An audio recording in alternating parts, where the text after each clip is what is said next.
Hi, everyone. Welcome to the Cosplay Crunch. Each week, we sit down to talk about all things cosplay, including personal experiences, useful tips and advice, horror stories and hot takes, and sometimes the latest news and drama.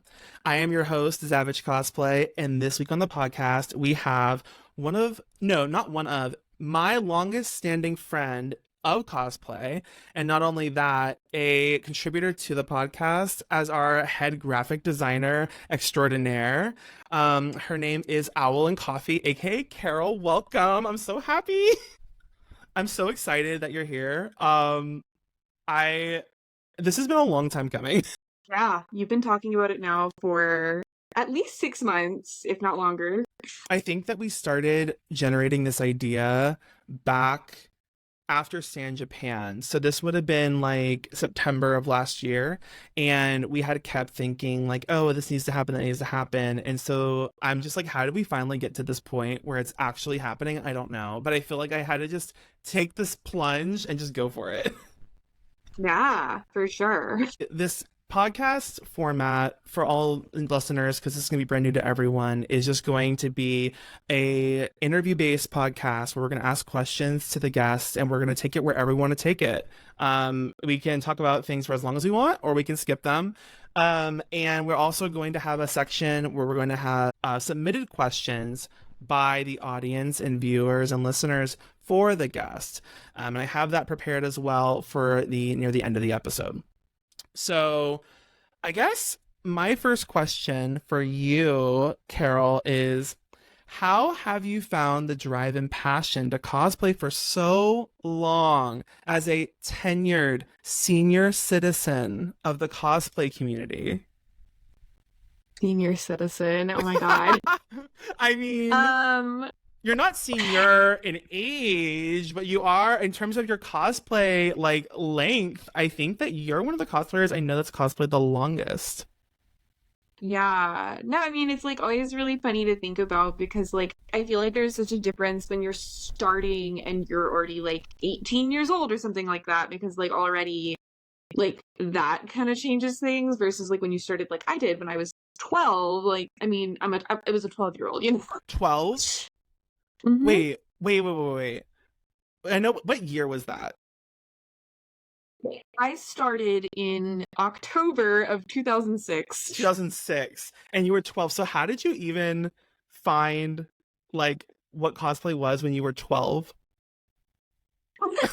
I mean, so I mean, I've told this story actually before, but I'm happy to share it again.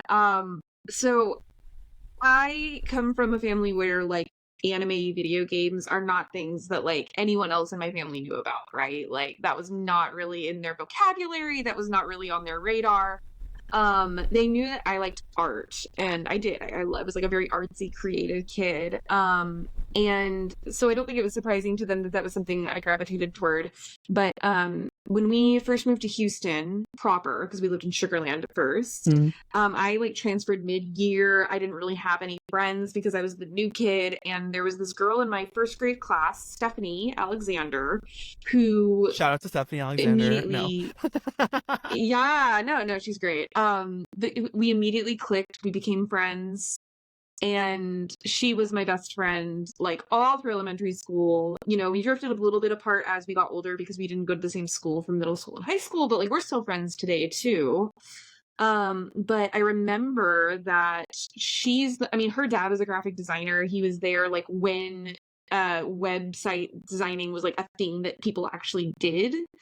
So he was a lot more in tune with kind of that world, and he played video games. So he like introduced her to it, and she introduced me to it. She also loves art. She is like an amazing animator now, and her dad was like, oh, like you really like art, you really like video games, you really like anime because I've introduced you to those things and you really like them. I've heard about these conventions, maybe you'll like it too. It took her to Acon. And I remember that it was Acon because she came back and we were at a pool party in the summer before 8th grade. And she was sitting there telling me about Acon and how she'd had the best time of her life. And I was like, that sounds nice and all, but like my parents aren't going to let me go to Dallas for like whatever this is. I don't So even wait, know what this is really. when she told you that she went to Acon, did she say like people were dressed up in cosplay, or did they just say people were in costumes, or like what did she describe it? That was honestly the last thing she told me, right? So she said people dress up as their favorite characters. That's how she worded it. But she started first with like, oh, there are all these amazing artists. There are voice actors who are there, which I'm like, that's great. I don't know any voice. I watched like 2 anime at that point in my life. And she was trying to sell me on like, oh, they sell like stuff from Japan. And I'm like, none of this is making me want to go that badly. And none of it's good enough to convince my parents, I think. And she was like, no, there's going to be one in Houston. There's going to be one locally. It was Onicon back when it was in the George R. Brown. Yeah, okay, yeah. And she was like, no, it's going to be local. And I'm like, okay, well, at least that's slightly easier to convince my parents into, but like, I still don't know. And yeah, when she told me, oh, and people also dress up like their favorite characters, for some reason that really grabbed me. And I was like, oh, that sounds fun. And I remember being like, who could I dress up as? Like, who do you think I would look good as? And we sat there and we were thinking about all of the different like anime and video games that we knew about, which, like I said, it was like 5 things total in time. And she was like, yeah, like, I think you should come and I think you should dress up. And like, I think it would be really fun. And I was like, okay, yeah. And kind of simultaneous to this, I had already been pestering my mother to teach me how to sew because I was really picky about what I wanted to wear, and I felt like I just wasn't seeing the things I wanted to wear in the stores. As a 12-year-old? Oh my god. I feel like when I was a 12-year-old, I was going to Target and putting on whatever my mom threw at me. I was not like, I need to have inspiration and be the fashionista I see in my third eye. I like had a specific vision. I remember I wanted a yellow dress, but I could not find one that I liked. And so I remember my mom took me to Joann's, that one when it was on Wesleyan, because it's moved now. Yeah. And we picked out that. I remember walking in though, and I was like, this is incredible. I've never seen this before. I was so excited. The Joann's the size of a bedroom closet with like, employees that literally had their souls being sucked out of their bodies. It was and you were like, this is Mecca. Time, Zach. It used to be carpeted. In 2006? Yeah. It used to be carpeted? The Joann's was carpeted with the like flickering light overhead like you were in a horror film? Yes. Oh my god, love. And they used to have all of these big tables where the fabric was just stacked on the table. Wait, there weren't racks. There weren't like racks with the bolts of fabric. It was just tables, and they were like, find it, like have fun. Yes. Oh my god, that's incredible. So that paired with the closet size location, paired with the carpet, paired with the lighting, paired with the employees that probably had worked there since 2000 and like 1000 or maybe even 1980. Who knows? However long that Joann's was open. That's so funny. And you were like, take me to Joann's. I want to go find fabric to make myself a dress. And we went and picked out a pattern, and my mom taught me how to like read the pattern. She taught me how to like line it up on the fabric. Like that was, and she honestly did most of the sewing on that dress, but like I did a lot of the helping. Yeah, I was 12. Exactly. And then she signed me up for sewing classes at the Glasell Art School.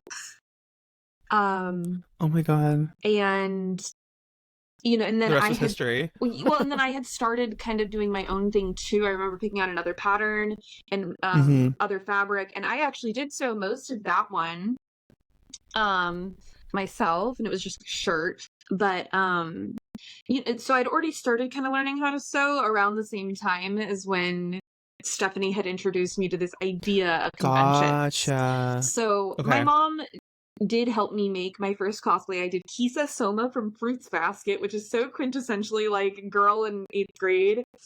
Honestly, the fact that you made your first cosplay with your mom is crazy because I know, well, okay, time and place. 2006, right? You're not going on AliExpress or Taobao or Mint Costumes, not sponsored, to buy a cosplay to wear to your first convention. You're like, okay, well, I want to cosplay this character from Fruits Basket, a obscure anime at the time. How am I going to get this done? And you're like, well, we have to make it. There's no other option but to make it. You could buy cosplays, but they were even sketchier than they were today. And the quality was even lower because I remember going to Onicon and I saw a booth that was selling cosplays, and I was, a 12-year-old was looking at them and I'm like, yeah, they don't look very good. Like, Well, you were a seamstress at that point, girl. You were a professional at 12. You were clocking the vendors, the merchant. You were clocking the merch rooms cosplays at 12, being like, honey, honey. but yeah, no, I mean, and it was also so funny because like the idea that a wig was something that someone could use never entered my brain. So Same. I convinced my mom to let me dye my hair. She like got a box of the semi-permanent dye from L'Oreal and she dyed my hair. I don't know how I convinced At her into 12. that. I just keep saying at 12 because I'm like imagining you at 12 being like, okay, we're going to make this costume custom and then we're going to dye my hair purple. Oh my God. And we're going to go to this convention. So to be fair, we didn't actually make a whole lot. We did put it mostly together from my closet. Okay. So it wasn't as, I think, dramatic as it sounds, but like we piecemealed it together from my closet. My mom actually helped me make like the sailor collar, and we just tied that on over everything. And I remember I borrowed my mom's shoes because I did not have shoes that looked correct. I borrowed my mom's tights because I didn't have tights that were correct. So I also borrowed my mom's clothes, and they were hilariously large on me. So it's 12. I was a small woman, mind you, but still, right. But they were pretty hilariously large. But it worked. And then I used my little uniform skirt from middle school for my skirt. I love. Yeah, no, I mean, and it was honest, like it looked like cute. And I remember I did have a little pair of like costume tiger ears that I wore since Kisa turns into a tiger. But you know, and going to the convention, I had people coming up to me being like, "Oh my God, you look so cute as Kisa! Like your Kisa's so cute." And that also, I was like, "Oh, like people recognize what I made. That's so cool." And so, and that was also when I realized wigs were a thing. I bought my first wig at Onicon 2006. Where was it from? Do you remember? No, I don't think they're around. It was anymore not. either. I mean, It was not there good. wasn't an Arda or anything at that time. Arda Those did didn't not exist. There, cosplaywigs.com might have existed already. But I don't know if it was them either. There was Amphagori, which I never actually ordered from Amphagori because I was always scared of the like shipping time. Where was it coming from? Do you remember? The wig that I got? Or Amphagori? No, the Amphagori. Do you know where they were like located? I think they were located in China, but I couldn't be 100% sure about that. Because everyone was like, "Oh, it takes like 3 months for them to get the wigs to you." Gosh, that's crazy. So I feel like it had to be overseas, you know. So started at 12. Yeah. You found out about Onicon, obviously. Went to Onicon in 2006, which is crazy. Oh my God, Andrew walking with this pizza in the background. That's hilarious. And the cats too. If you watch the podcast on YouTube or something, you can have cameo appearances from my family. True. But so you started in 2006. I did not know Onicon existed in 2006. Yeah. That's an old convention. It is an old convention, and it's kind of hanging on for its life. That's okay. You know what? They're trying their best. They're trying. Yeah, well, and so that was the whole thing. They got kicked out of a Jar Jar Brown because of vandals at Onicon. Yeah. Classic tale of conventions, getting kicked out of the venue and then having to go to a new venue. But yeah, so that was my first convention and I had a blast. And I remember like leaving and being like, what can I make next? You know, like I was just so excited. Yeah.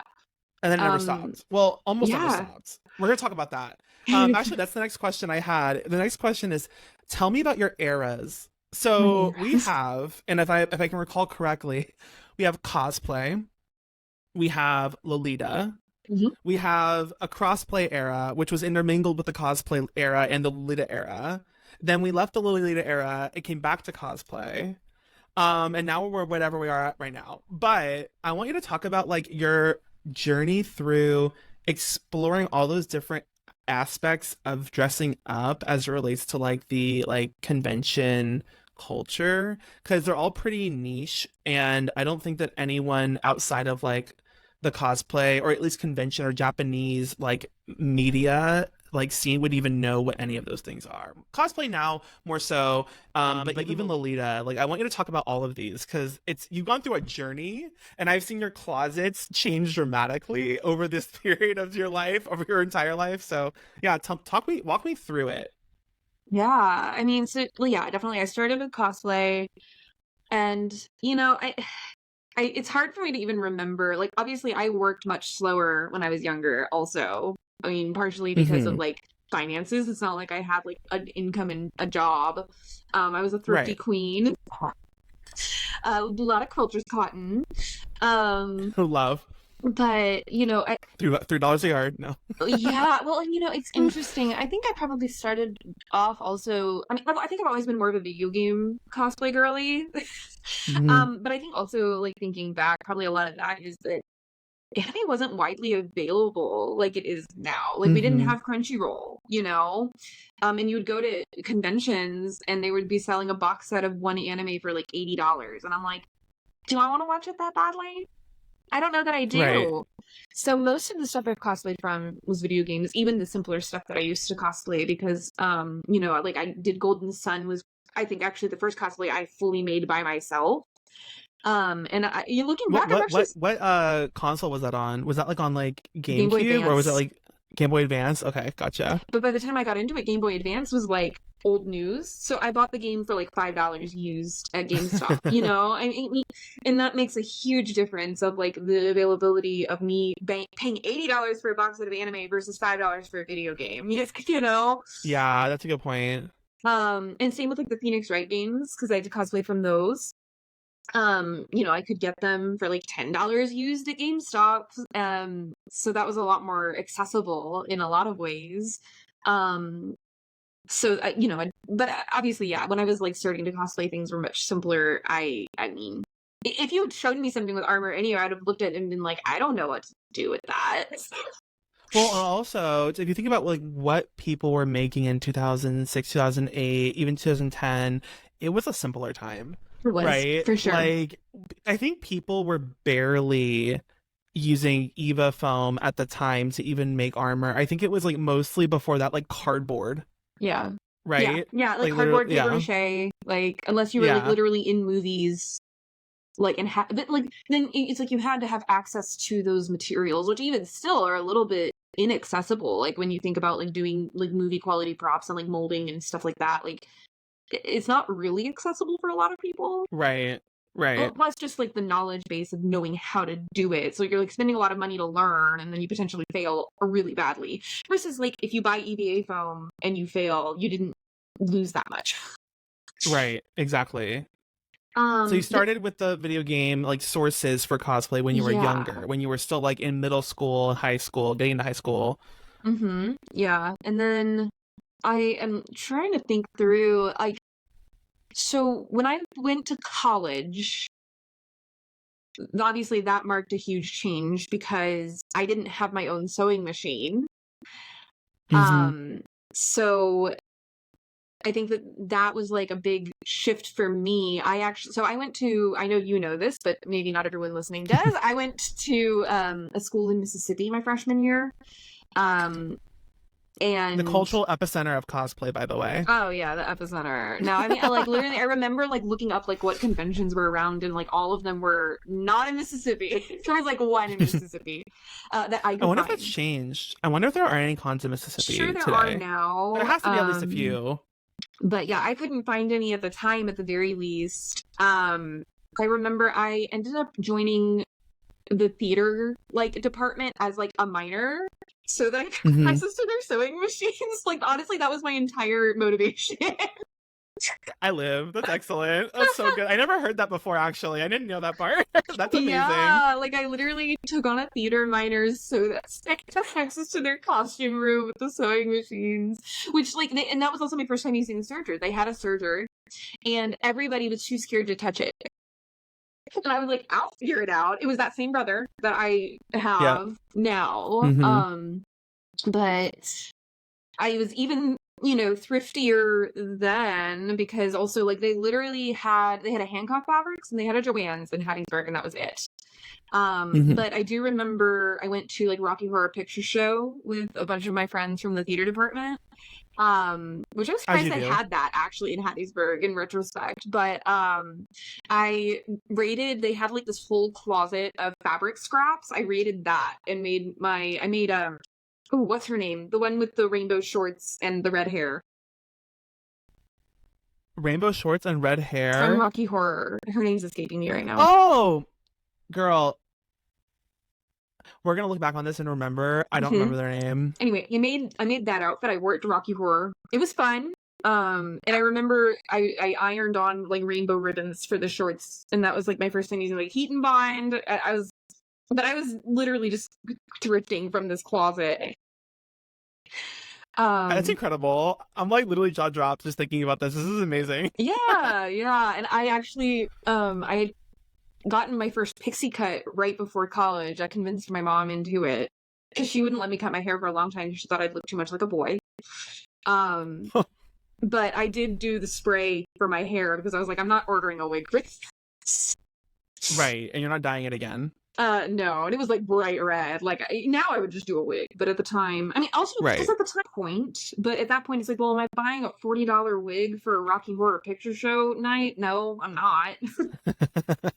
Now I could get a $10 one on Amazon and I'd be just fine. Right. It's But different times. yeah, and I remember My Little Pony was really big at the time. I cosplayed Pinkie Pie. Oh my god. And I went to this teeny tiny convention at the University of Alabama. It was at the University of Alabama. So you drove there to go I to it. drove there, and one of my other best friends from like middle school and high school, I met her in middle school. She like drove down and we went together to this convention because we were like really determined to try to like keep up with each other, and she was in Missouri for college. And I remember Kristen Freeman was randomly at this convention.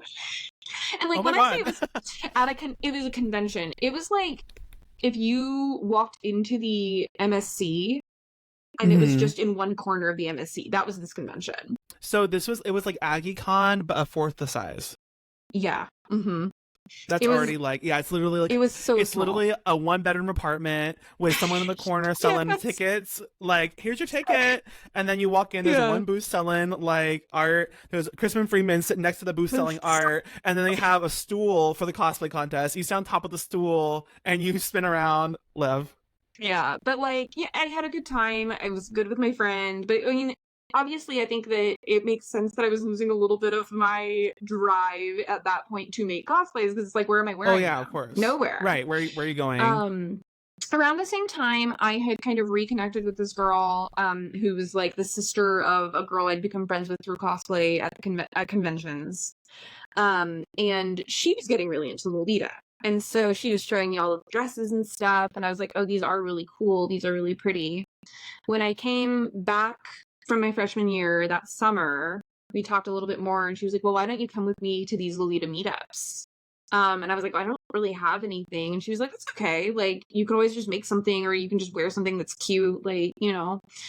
So I was looking at a bunch of the dresses online that I thought were really beautiful. I mean, mind you, these dresses from the brands are like usually $300 pop. And Well, that's what I was saying, like the prices. Yeah, I'm a Did you like freshman see in the college. prices of like Lolita is something that's so crazy because like obviously there's like the more accessible Lolita brands and then some people make their own, right? But like there's the brands that, you know, definitely will charge like $300 and up for their dresses. Did you see that when you were a freshman in college and be like, what the hell is this? Yeah, I mean, I was like, I had summer jobs. It wasn't like I just had zero money in my pocket. And I was very fortunate because my parents like were covering all of my college expenses. I know not everybody has that situation either. Still, like I'm sitting there, it's not like I have just like a steady income. It's not like I'm making actual like living money. So I was like $300 for a dress. So yeah, I made my first dress for Lolita. And it was fine. Like, I think it was cute for what it was, but, you know, definitely it was not like this high quality piece. And I think the other thing for me, like hearing $300 for a dress and you're just looking at pictures online, it's like, how is it worth that much? And my first Lolita meetup, I started to see other people's dresses up close, and I was like, oh, actually, I can kind of start to see why some of them cost what they cost. Then I still personally am like, you're paying for the art on the fabric. Which is fine, but the dress itself is like a not designer brand. Yeah, exactly. But the dress itself is maybe not like the highest construction or whatever. It's totally fine. I wasn't really into buying those usually. But Mm-hmm. then I started looking through, actually first I started looking through, they have a lot of resale value Lolita dresses. So I would like look and see if I could find one that was like pre-worn somebody, because usually they'll sell it for less than obviously what they paid for it.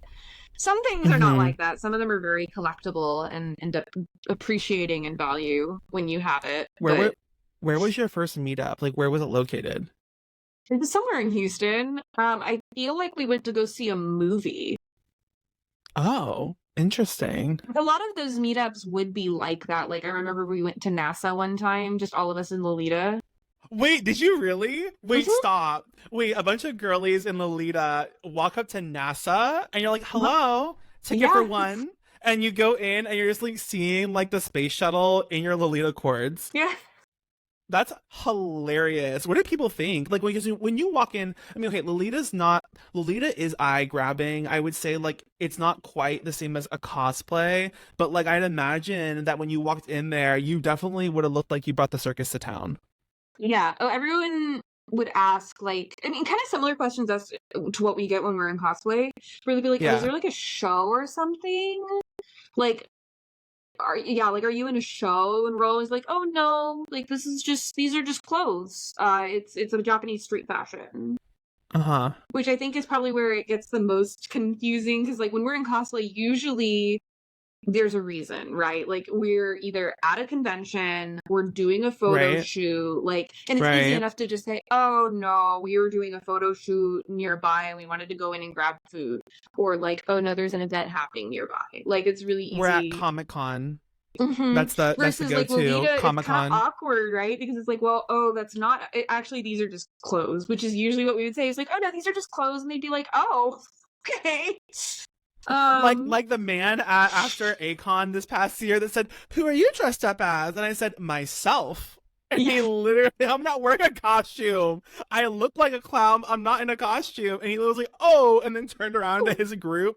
That scalped me, Yeah, among yeah. other things at Acon. But But yeah, so like we really would just go do normal things. Like we'd go shopping at the Galleria. That was a pretty mm-hmm. popular like thing that we would do because it was really easy and everyone could Slay just kind of show in up and like, Lolita, yeah. love. And we would go see movies, we would like go get food. We did have like some like tea parties that we Yeah, did, I was gonna ask about that. The tea parties. but those were like, so I remember there was one of the like moderators for that Lolita community in Houston. Most of them have like left at this point, which was its whole own shit show. But she did coordinate like an actual like tea party at like a country club that like everyone had to pay like $60 or something like that for entry. Mm-hmm. And obviously that was covering like the venue, the food, etc. But I Right. mean, that's kind of why that wasn't actually as popular of an event as most people probably think It was it is. expensive. Because it And was like a lot expensive, to coordinate and a lot to coordinate, a lot to plan, because it's not just something where people show up, which is why like going to the Galleria and going shopping was a popular like get together for people, because it was very right. low investment. People could just show up and like that was totally fine. Versus like you did have Anime Matsuri putting together tea parties, and that took off a lot of the onus of like an individual to plan, because it's like, oh, this entity's planning it. Mm-hmm. So it was a lot more appealing. Even if like there was other things going on. Well, that's why I mean when Other things going on at Anime an Matsuri? Anime Matsuri. No, impossible, Um, impossible. but all of that to say too, this was definitely an evolutionary period for me, because I started to like definitely value like I feel like there's this difference in like, you know, most of the clothes we wear are like fast fashion, not very high quality. Mm-hmm. They're quality enough to wear, but like, you know, we get used to that as a standard. And then you start to compare too, of like me as like a novice sewer seamstress, like only knowing what my quality looks like, and then starting to see these pieces that were actually like manufactured with some care and quality in mind. And I Yeah. was like, oh, like there's a vast difference in what I'm able to make and what I'm looking at right now. And I think that then I'm not borrowing people's $300 dresses, typically speaking. Mm-hmm. But I did have a bunch of the people in the Houston Lolita community were like, oh yeah, Anime Matsuri is doing this Lolita fashion show. If people want to apply, we definitely highly recommend it. It should be really fun. This was early on for people within that community. No one knew yet what was going on with Anime Matsuri. What year, do you remember what year your first Lolita fashion show was at a Matsuri? Ooh, Like that is a roughly. really good question. Do you know what venue it was in? It was at the George R. Brown. But they had moved from George R. Brown out of George R. Brown and then back into George R. Brown after like a few venues, right? Or Yeah. no? I'm trying to think actually. Maybe it wasn't George R. Brown. I think it Because actually there was the was. rodeo one, there It was was not the the rodeo one in one. downtown, there's the So Hyatt. I think it was at the Oh, the Hyatt. I Hyatt. think it was at the Remember Hyatt. you were in Yes. Lolita? Yeah. hmm Yeah, I think you're right. I think it actually was at the Hyatt. So like 2013 was your first Lolita like Yeah. walking in a hmm fashion show, which was also the year I started cosplaying, by the way. Yeah, But yeah. So that yeah. sounds correct to me. 2013. I was gonna guess 2013. I was like, it couldn't have been 2011, and I don't think it really was 2012. So I think it had to have been Mm-hmm. 2013. Um, and so I applied and I got in, and I was like, oh, cool. Which I guess also it was weird for me at the time because I didn't realize that it was like, again, my exposure to it at that point in time was very limited, and I, Mm-hmm. just didn't know like what a big deal it was to some people. A lot of people applied and a lot of people didn't get in. What is that process like? What does that application even look like? Do you remember what it like? What are they basing that on? Because like for a cosplay contest, you're submitting like your works in progress. Usually, they're like you're placed into a level, and like there's that. But like when you're doing a Lolita, like modeling Lolita, because you're not bringing your own Lolita, you're usually given a brand to wear. What are they basing it off of? Just how you look? Yeah, which is like kind of the shitty part about it. It's literally like, do they like how you look? And I think that at first they sold it as like, oh, the designers from these brands are helping us with the selection of the models. Turns out that was not true, Mm-hmm. mind you. Oh, it was just them. It was just Amatsuri picking Oh, people. and they would like straight up like in the background, like I learned way after, like a few years after, they would like laugh at people's applications. Like Abby Lee Miller on a pyramid, putting them up on the wall and like laughing Yeah. at them. Well, and like some girls also would outright like submit like naked photos to try to like appeal to Stop it right now. Stop it right now. to like get in, like, show them to people and laugh at I'm them. gagged.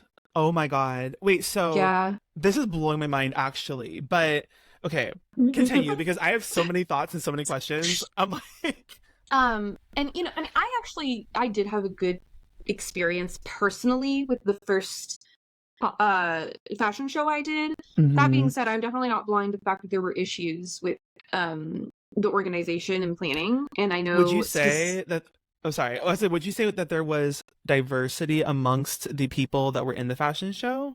Like I would obviously I say can't yes and no. I mean, I would say okay. that in terms of like race, yes. I remember there were black girls, Asian girls, and white girls, which Mm-hmm. like like is not too bad.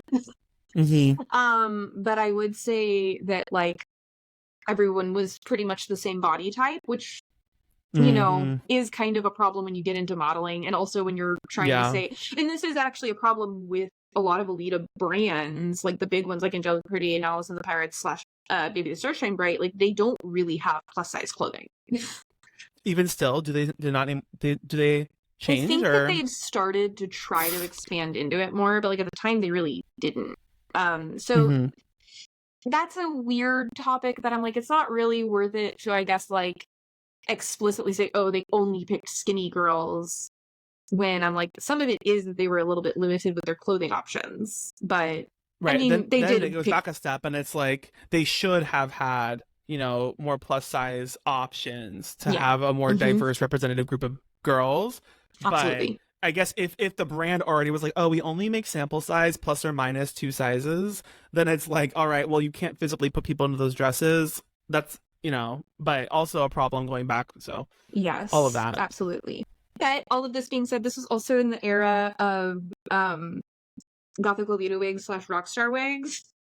And Live. they provided wigs as a sponsor, and then they had their like makeup artist that did all of their girls for like their photo shoots come and do everybody's makeup, which was my first time ever getting my makeup professionally done and my first time ever wearing fake Nice. lashes. And I remember because I hate taking photos, actually. And especially at Mm-hmm. that time, I hated taking photos. But I remember like looking in my phone because we didn't have mirrors. But I remember looking in my phone at my face and I was like, oh my God, I look so cute. And it was felt like so effortless. I was like, wait, I actually don't have to try very hard. Like my face just looks good with like this makeup. And it was probably a bit heavy. Like I definitely don't do my makeup as heavy as they did it on me. But it was still this like really big, I was like, oh, like this really helps me feel more confident in photos too. Because obviously they wanted to take photos of everybody in their outfits. Mm-hmm. And that was my first time wearing one of those $300 plus dresses. And I was like, oh, like, yeah, like I can really tell that the quality is so much better than what I know how to make. And I think it really like pushed me to want to learn how to do those things. So I think that that's why I actually do look back on it fondly.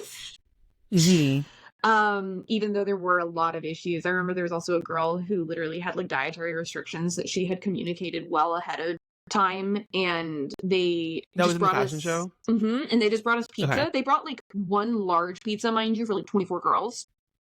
I mean, you're all a size 2. You shouldn't be eating anyway. But Water she is could dinner, literally like sis. she couldn't eat it, and she was like, I can't eat this. And they were like, oh, we'll get you something else, and then they never did, and she always passed it out because she Oh hadn't my eaten God. anything. So that was like its own whole mess. So all of Anime Matsuri aside, because that's a Yeah, whole that's a episode whole in episode. itself. You had some good experiences throughout your Lolita experiences through Anime Matsuri, outside Anime Matsuri, at like public events that were put on by girls in the Houston area, So and I know you participated in some Lolita also at like San Japan, right? yeah, a lot of the conventions in Texas started to try to include more Lolita programming. I think because of the pressure from Anime Matsuri that they were doing such a lot for it, like they were really Mm-hmm. promoting it. Texas kind of became this weird hub spot for Lolita for a while. Mm-hmm. And so I think a lot of the conventions surrounding started to try to accommodate that as well.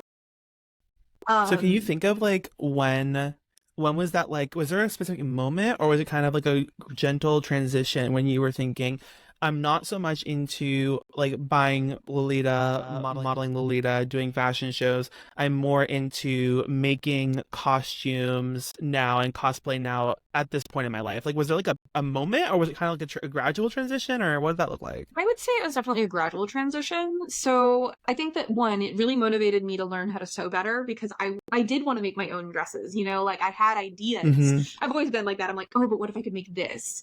So seeing the quality and then owning some of it. So I had like a reference point. That was actually something I used to love doing when I first started cosplaying too. I would like take apart clothes to figure out how it had been made. Not that I was taking apart my Lolita, but like still having it there and being like, oh, this is how they made that.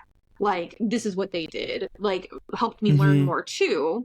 And so I really liked trying to make my own things. I made quite a few Lolita outfits that were like mine, and I made them and like, you know.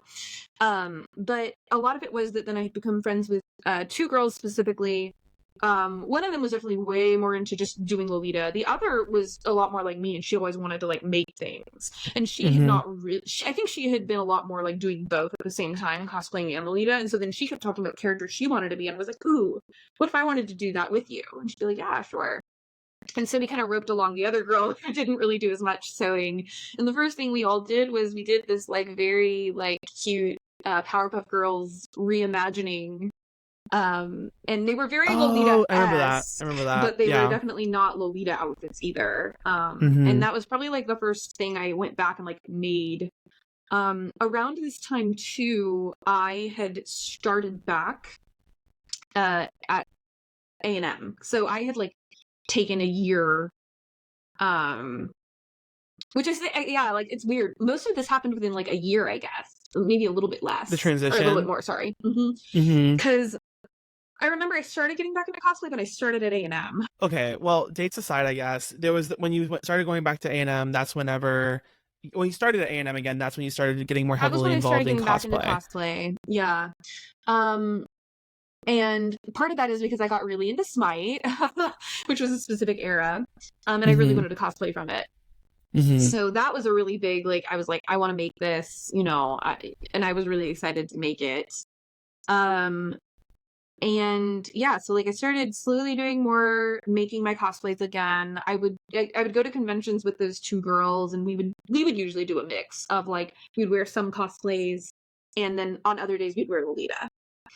Mm-hmm. Um, and then I'm trying to remember exactly when I like just stopped wearing Lolita. I think there was probably just a convention where I was Well, like, oh, I like we don't met really. in 2015, Yeah, and so yeah, that was like shortly after you made the Smite costume, and yeah. then if I since I've known you when we first met, you you were definitely cosplaying more, but you still had your Lolita, but you wouldn't really wear it much. I don't remember. You maybe would bring it to a convention on like a Sunday, Oh, or I remember one year you wore it to like the Ren Fest for a day, but yeah. like there was no, you weren't ever like focusing your time around Lolita at all, Right. I was like, at in that like a point, I was big rewearing way. things I'd already done, Right, right. And then I remember we were which, making cosplays all the time.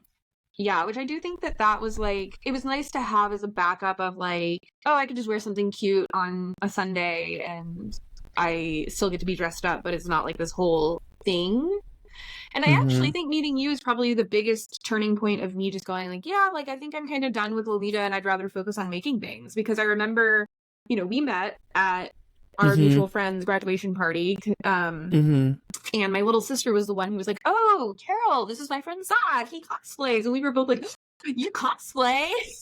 And we got so And then it all excited. went I downhill from know, I there. know. And I remember that was kind of my last year at A&M was when you and Katie started at A&M. And I was Hmm. very like, it was definitely a lot easier for me to be like, well, let me just hang out with my sister who I've known literally our entire lives. Right. No, that Um, makes sense. and that's how we like really started hanging out. And I remember they had that Wii U in the lobby at y'all's dorm. Yes. Yes, the Wii U. Oh, and And we we would played play Hyrule Hyrule Warriors. Warriors. Yep. And like I think that was And then, also just you would be like, "Oh, we could make this." And I'd be like, "Yeah, we could." And that'd be really fun. And yeah. that I mean, I guess that's Well, always how I've been. I was really heavily relying on you when I first started because I started in 2013 and I had made cosplays, but I was no seamstress. I think I sewed a few costumes, parts of costumes, basic, before I met you. And then when I met you is when I started actually sewing more and more, and you taught me a lot. I know I had some sewing lessons before I met you, but then learning from you was a huge motivator for me. But at that point, I was like, well, I wouldn't even know how to do this. But you were like, I know how to sew that. And at that point, for some reason, I thought sewing was so unapproachable, but I thought that using armor and foam and warbler and things was more approachable. So I was like, I felt like that had a lower barrier to entry. So I started there. And then when I met you, you're like, well, I know how to sew all this. So I think that's how we started making costumes and a lot of them because you would definitely help me with the sewing and teach me. And I learned so much. And then I would help you with like the armor and the hard pieces. Yeah. And that worked really well when we first started for sure. Yeah, you definitely like opened up my eyes to like, oh, this is how you can make things. And I was like, oh, that's so cool. And then like you even were the one I think who was like, oh yeah, people 3D print things too. And I was like, well, I know how to 3D model. Surely I can 3D print, which I mean, some of my early stuff, not great, but we It were was learning. something. It was, yeah, yeah, yeah. So, okay, Yeah. I have a question based on the fact that you started in 2006 and we're in 2024, which is crazy. Um, what do you think about the changes in the cosplay community from when you started to today? And maybe not from when you very first started, because I know when you first start, like many people, you start in 2012, you only know like one person, so you don't really have like a perspective on like what even is a cosplay community. But like, I guess from your perspective, going back to whenever you want to go back to today, what are your thoughts on like what's different, what's changed, what's better, what's worse, like just general? Yeah, I mean, I think the first thing that comes to mind for me is I think a lot of people have this misconception that like you need to spend a lot of money to get into cosplay. Mm-hmm. And I think that comes down to like there is a huge difference when the cosplays you're seeing at your first convention are like cardboard and quilter's cotton, and those were normal things that people did. It wasn't really viewed as like you made it like that. Right, right. Because there are so many more techniques available now, but also, I mean, exposure to people who've been doing it for a long time. Like, yeah, I'm probably not making my armor out of cardboard today. But I'm also 30 years old and I have a job and, I'm living on my own, because that's a big thing I was even thinking about. Like, I did not have a craft room when I was in high Right, school. There was right. not a craft room. My mom had the computer room, which was like basically a closet. Like the Joannes. Um, No. yeah, well, yeah, but like it was just literally like, oh, there was like a sewing machine on the surface, there was a computer on the surface, and part of the point was my parents were like, oh, we don't want this to be like its own room, like like we But that don't was your really want space that that. you had to use. That's all, like, that's where And you it was could mostly work. storage, honestly. And so then when I was cutting Mm-hmm. things out, I'd have to leave because there literally was not space in there. It was maybe like a 4x4 room, like with a counter that was built in, so even less, really. Um, but so I mean, yeah, I'm like thinking like today, if like a 16-year-old is getting into cosplay, like they're not gonna have a craft room. They're gonna be sewing on their dining table, probably just on their desk in their room. I would say yes, but some of these children, girl, like they'll be living out in the suburbs. They'll have like a whole second bedroom, and they'll be Yeah, like, "Oh, like you've seen some of these cosplayers that come out the gate, and they're like, oh yeah, I made this.' They're novices, and they have yeah. like gowns like with like 3 layers and like corsets fully boned, and I'm just like, oh, I started 2 years ago, or I started 3 months ago, or oh, this is the first thing I ever made. And I'm like, different times. Yeah, and I think that that's like a lot of it is that like there's exposure to like what people who've been doing it for 18 years are like used to doing and like have learned over time. And I think sometimes the problem with that is that it can be like an expectation versus like a possibility. Hmm. Um, and I guess I've always really felt like outside of a competition setting, because obviously that's its own can of worms, like it shouldn't really matter what the quality is if you're having fun and you enjoy wearing it. And like I think that there's always a benefit to being like, oh well, I would like to make it higher quality next time, or I'd like to learn how to do these things. But I think that when you're first starting, it can feel really daunting to be like, oh, I have to do those things. When it's like, I mean, I have friends still who are like, oh, well, I have to dress up if I'm going to go to the convention. I've never been to a convention, but I'd have to dress up. And I'm like, no, you don't. You Hmm. don't. Because it's a very daunting thing to suddenly be like, oh well, not only do if I want to go to this convention, I have to dress up, which means I have to learn how to sew. It's like, no, Right. you don't. Like those are not prerequisites. And I think that that can be like even harder when you're getting into cosplay and it's like you have to do XYZ and it's like, no, you don't. I think that also like the idea like you have to be on social media and you have to be trying to get followers and you have to be trying to compete, and I'm like, no, you don't. Very that. When I started, those things were, I mean, they didn't exist really in the capacity that they do now, or at least if they, I mean, Yeah. I'm sure contests were a thing, but they weren't at the forefront. Well, and there wasn't the whole pressure from social media and people thinking, well, I have to keep putting out content Mm-hmm. to value myself as a creator, or I have this self-imposed pressure to have, all these followers, or blah blah blah blah blah, or like I'm comparing myself to that person, or oh, if I don't start my cosplay journey making like, masterful pieces, then I'm worthless, right? Right, right. Yeah. So that's probably one of the biggest things to me, is that there's this whole like pressure that I think new cosplayers feel now, because we're in a day and age where these things are so much more accessible and public, that it's Hmm. like, oh, it has to be good quality. It has to be, XYZ, when it's, yeah, it really doesn't. Like it's allowed to just be like you having fun and learning something new and trying something out. I will also say though, there is an added pressure to look at a certain level of finish, because To, back in 2006, like you said, the norm and the standard was everyone just doing whatever they could think of with whatever they had. And there wasn't social media. There was maybe like MySpace, but like that's literally, there wasn't social media. And now there are these cosplayers at such a high level, they're making like movie quality level garments, right? yeah. People Hmm. are seeing that on social media. So if then someone comes along with their beginner like dress with a circle skirt, they're going to be like, well, that doesn't look very impressive.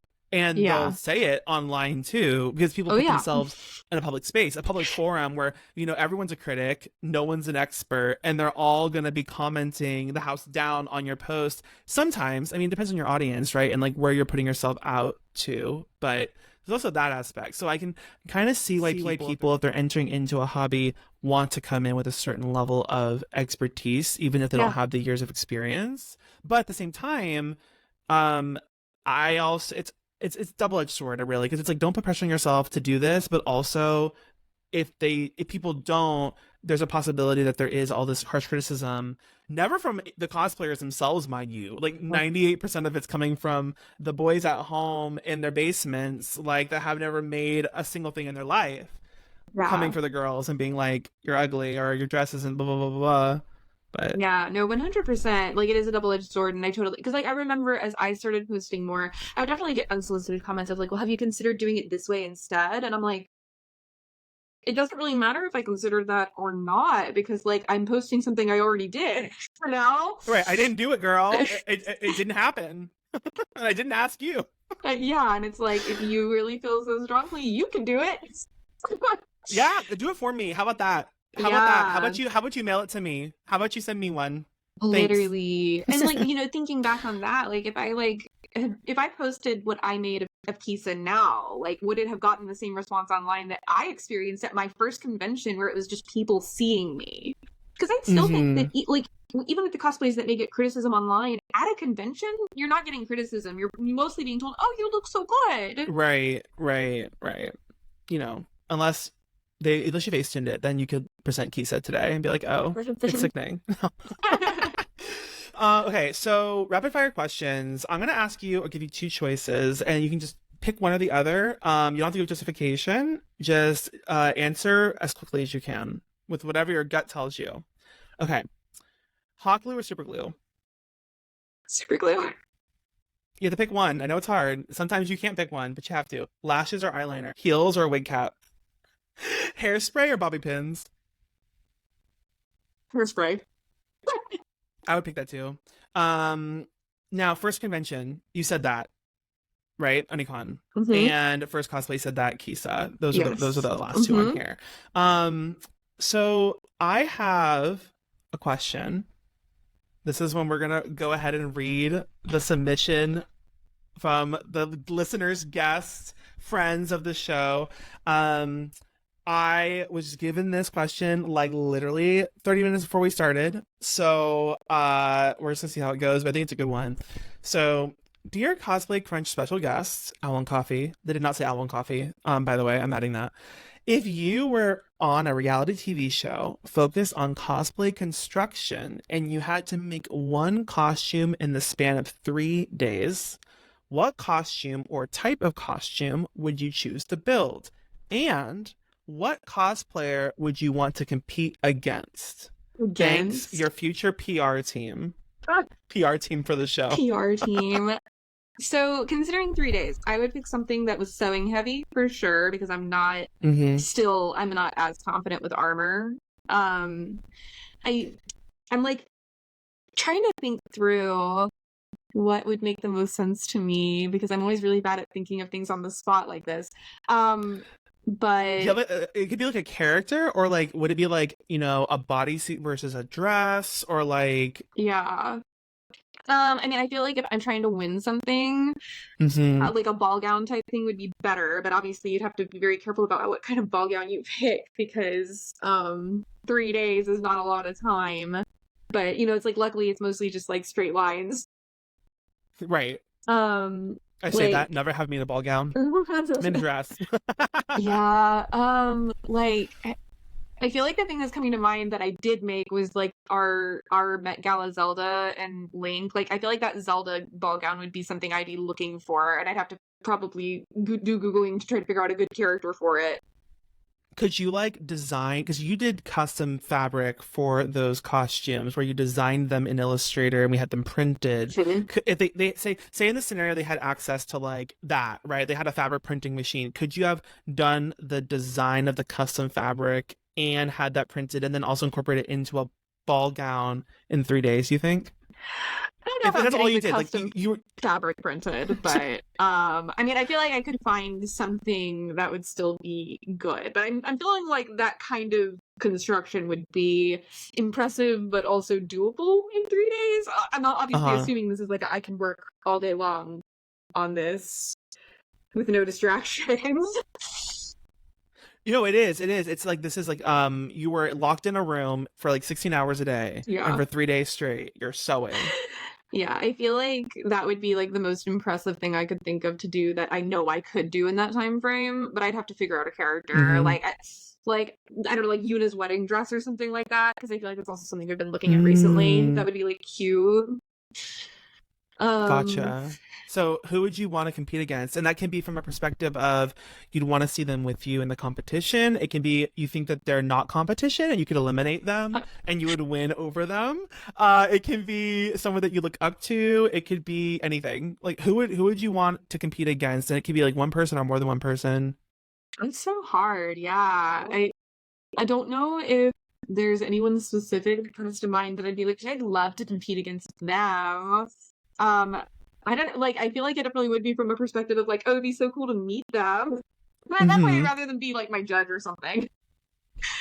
That's fair. Um, yeah, like I am competitive, but I feel like I'm not very cutthroat.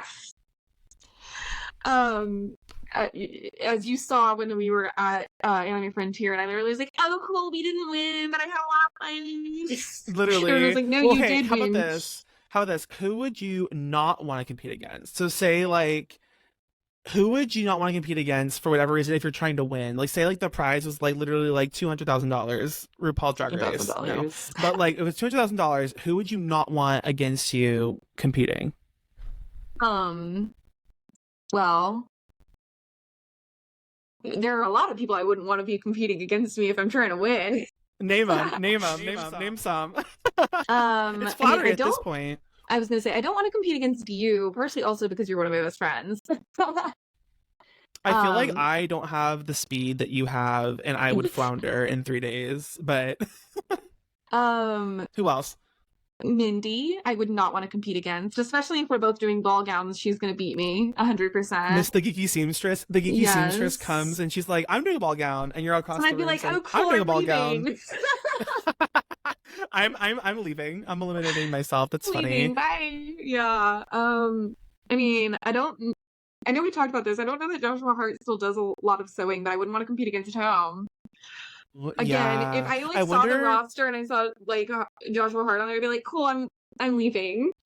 I'm packing my bags. Never got unpacked. I'm going home. Wait, so Yeah. yeah, Jay Hart. I wonder. We talked about this before, but I wonder if he can sew quickly or not because I don't his stuff was immaculate always, but I Always. wonder how fast he could make something. I don't know. I guess when Probably you're faster than that me. good, well that's the thing. When you're that talented, you know where you can cut corners Yeah, and where you can't cut it's corners. true. And we're going into the assumption that there's not prejudging happening in this Sure. situation because Mm-hmm. can you imagine the seams and the no, there'd be no. But you know where you can cut corners where you can't to get a look and a costume that is presentable for Mm-hmm. photos, without needing to, there's a level of finishing that you just can't do in 3 days. But Yeah. I think those are good answers. Yeah.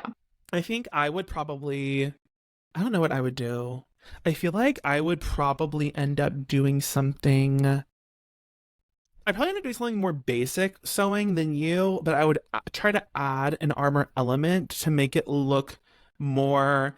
It would give it something else to stand out a little bit because I would want to be like, oh, I know how to do armor and I'm showcasing that, but you don't have enough time to do a full armor and No. something that's like, I'd probably try to blend it. And honestly, I try to do that with my costumes anyway, but it has to be kind of something with like a pattern that too, because I don't know in this scenario if we're getting patterns.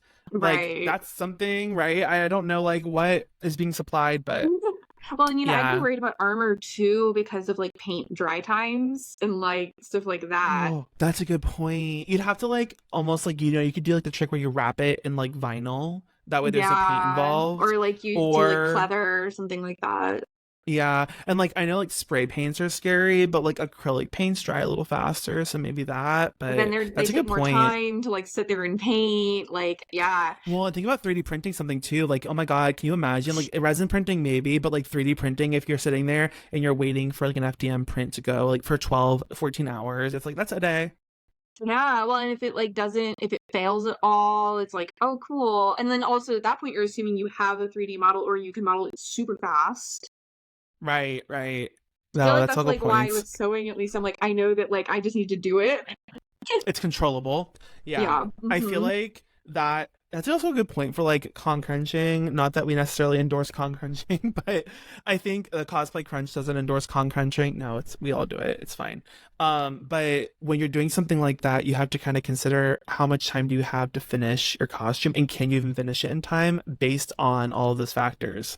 Like Yeah. the dry times, the modeling, the printing, what if it fails, the resin curing, the this, that, the other. Whereas with sewing, you're literally the fate's kind of in your hands to a degree. Like obviously there's a certain point where like if you're doing a lot of hand embellishment and things, it's gonna take a long time. Mhm. But like if you're sewing a dress, like you have your machine, you have your scissors, you have your thread and your needle, like go.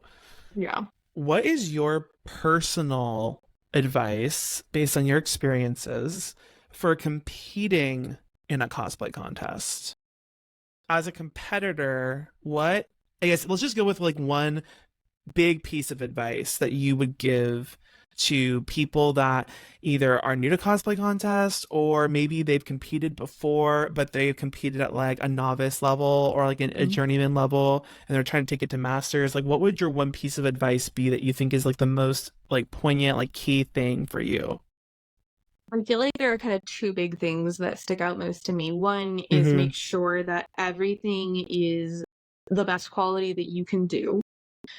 Um, and the second is to show a variety of skills. But I think that the first one is more important than the second one because I think that sometimes you'll see that, right? Like, I remember the first contest I ever judged. I remember seeing one of the costumes and I was like, oh, that's really cool. It's like really like big, what's going on. They 3D printed a lot of stuff. But then the other judge Mm-hmm. was like, yeah, but they didn't finish any of the 3D prints, even though they modeled the 3D prints themselves. They were like, none of them were Right. actually finished. They were just literally painted. And I was Uh-huh. like, oh, I didn't even think about that. This was my first time judging, so I was like, oh, I'd never really considered that like as a part of my like calculus. And so showing a variety of skills is only good if each of those skills is done well. So I would say first and foremost, make sure that what you're doing is the best that you can do. And this is where it's like try not to cut corners when you do a contest. Like do it right, do it well. Mm-hmm. Even Mm-hmm. if you're only showing one thing, do it perfectly. Right. Right. Yeah, I tend to agree there too. It's it's good to show a variety of skills and techniques, but it's more important to have what you're presenting be the best quality that you can present. And obviously, when you're entering a contest, you're going to be judged according to what level you're entering at. So like there's that perspective and you're also being judged directly against other people. So there's also that to Right. consider too. But that's a good And point. so to that end, consider your timeline. Like it's okay not to compete. Like I know a lot that like you said, we crunched. Like we all get like, oh, like I really wanted to get it done for this convention. If you're competing, I feel like that's especially when you have to say and be realistic about like, I can't get it done by then. Right. Can I And that's actually finish okay. this? Right. Right. And knowing when to drop it. Yeah. Mm-hmm. All right. Well, that wraps up our time together. So I'm gonna like read the little outro that I prepared. Thank you for joining another episode of the Cosplay Crunch, or I should say the first episode of the Cosplay Crunch. If you would like to ask a question to one of our guests, please email us at cosplaycrunchpod, pod, at gmail.com. You can also follow us on Instagram at Cosplay Crunch Podcast for the latest podcast news and announcements, as well as on cosplaycrunch.com and on YouTube at the Cosplay Crunch Podcast. Carol, do you have any parting words or thoughts or advice or commentary or anything that you want to say to our listeners before we wrap? This plays fun. Don't be intimidated and just, try it out. Maybe you'll surprise yourself. See, I would say cosplay is evil. It is not fun. Do not try it and don't get into it at all. Oh my God. I think the voice suppression literally cut off your laughing. That's funny. No, but I think that's good advice. And thank you so much for being the first one on this podcast. I'm excited to see where it goes. Thank you so much for the help. And if you ever need graphic design commissions, I'm going to throw this girl out. How can they find you, and what are your ats, and what is your contact? Yeah. On Instagram, I'm owl_and_coffee. You can also just search owl and coffee and it'll probably pop up. I think I'm like the only one. Probably there is the easiest place. You can also feel free to email me. It's owlandcoffee@gmail.com. No spaces or underscores or anything. Yeah, like those are probably the two best places to contact me. Perfect. And also follow for all the cosplay beautiness and masterfulness that you're presenting all the time. So, and because we do cosplays together all the time, if you want to see those. Anyway, thank you everyone. Look forward to another episode next week, and we'll see you then. Goodbye. Bye. Stop it.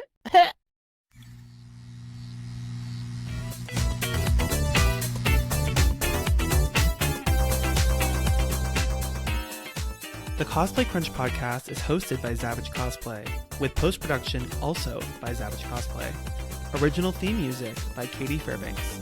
Logo and graphic design by Owl and Coffee.